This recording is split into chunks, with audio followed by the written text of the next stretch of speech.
नमस्कार, मैं राहुल कठेरिया। 2024 का लोकसभा के चुनाव का अभी परिणाम भी नहीं आया है।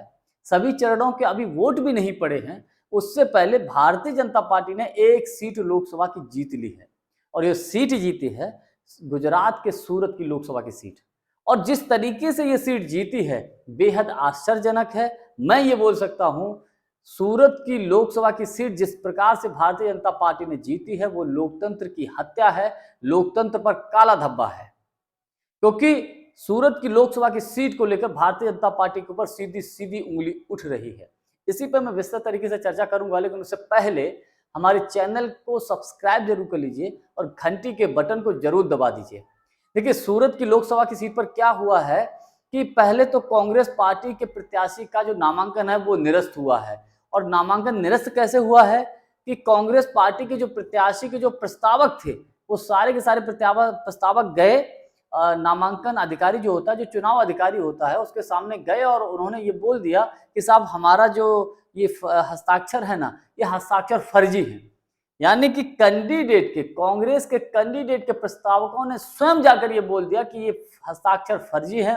चुनाव अधिकारी को उसने जैसे ये सुना और उसने उनके जो नामांकन पत्र है कांग्रेस प्रत्याशी का उसका खारिज कर दिया। उसके बाद कांग्रेस पार्टी ने एक डमी प्रत्याशी भी रखा था। आश्चर्यजनक तरीके से डमी प्रत्याशी का भी नामांकन निरस्त कर दिया जाता है। उसके अलावा 6 अन्य लोग ऐसे थे जिन्होंने सूरत की लोकसभा की सीट पर नामांकन किया हुआ था, लेकिन बेहद आश्चर्यजनक तरीके से उन 6 के 6 लोगों ने अपना नामांकन वापस ले लिया सूरत की लोकसभा की सीट से। इस प्रकार से भारतीय जनता पार्टी के प्रत्याशी मुकेश दलाल निर्विरोध सूरत की लोकसभा की सीट से चुने जाते हैं, जीत जाते हैं। यानी कि मैं समझता हूं बहुत कम ऐसे मौके देखने को मिलते हैं जहां प्रत्याशी की कोई वोटिंग ही नहीं होती है और लोग निर्विरोध जीत जाते हैं, वो भी लोकसभा की सीट पर। और वो भी ऐसे कि जो प्रत्याशी बने होते हैं बाद में अपने सारे के सारे कोई नामांकन वापस ले लेता है और किसी के नामांकन निरस्त हो जाते हैं। मैं ये मानता हूं यहां पर कहीं ना कहीं जो कांग्रेस पार्टी का प्रत्याशी है इसने भी कुछ घालमेल किया है। घालमेल इसलिए हो सकता है क्योंकि जो प्रस्तावक थे, कहा यह जा रहा है कांग्रेस पार्टी के प्रस्तावक थे, वो उसने अपने रिश्तेदार और अपने बिजनेस पार्टनर को बनाया।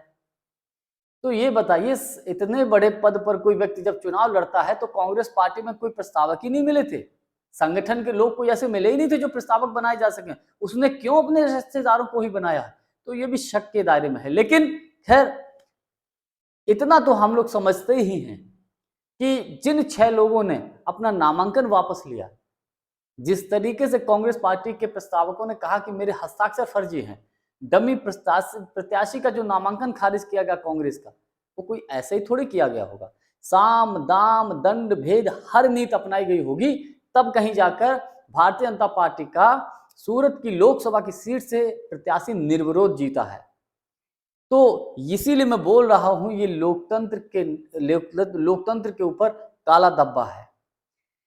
लोग विपक्ष हमलावर है इस बात को लेकर। राहुल गांधी जी ने इस बात को लेकर ट्वीट किया है। उन्होंने कहा है कि तानाशाह की असली सूरत एक बार फिर देश के सामने है। जनता से अपना नेता चुनने का अधिकार छीन लेना बाबा साहब अंबेडकर के संविधान को खत्म करने की तरफ बढ़ाया एक और कदम है। मैं एक बार फिर कह रहा हूं, यह सिर्फ सरकार बनाने का चुनाव नहीं है, यह देश को बचाने का चुनाव है, संविधान की रक्षा का चुनाव है। ये राहुल गांधी ने पोस्ट किया है, एक्स ट्विटर पर अपना पोस्ट किया है। तो कहने का मतलब यह है, सूरत, क्या यही गुजरात का सूरत मॉडल है? और क्या यही गुजरात का सूरत मॉडल पूरे देश में अपनाया जाएगा, जगह जगह अपनाया जाएगा? ये बेहद गंभीर है। इसकी मैं ये मानता हूं निष्पक्ष तरीके से जांच होनी चाहिए और इसमें जो भी दोषी हों, अगर डराकर धमकाकर अगर प्रत्याशियों को बिठाया गया, खारिज कराए गए, तो दोषियों के खिलाफ कड़ी से कड़ी एक्शन होना चाहिए। आज के लिए बस इतना ही। बहुत बहुत धन्यवाद। नमस्कार।